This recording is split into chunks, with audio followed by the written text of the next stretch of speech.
আসেন আজকে আমাদের বাড়িতে আপনাদেরকে শিমের গাছ দেখাবো। আসেন, এগুলো দেশি শিম গাছে ফুলগুলো দেখো অনেক সুন্দর।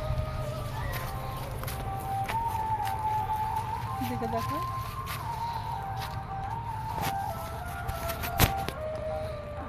সিম কিন্তু খাইতে অনেক মজা লাগে। বাড়তে বাড়তে হয়েছে এগুলো, এগুলো সিরার সময় হয়ে যাচ্ছে।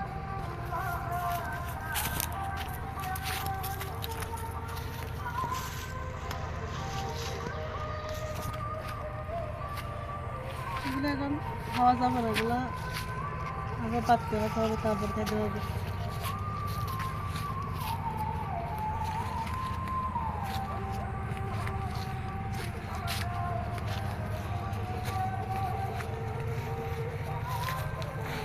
পুরোটাই শিম বাগান।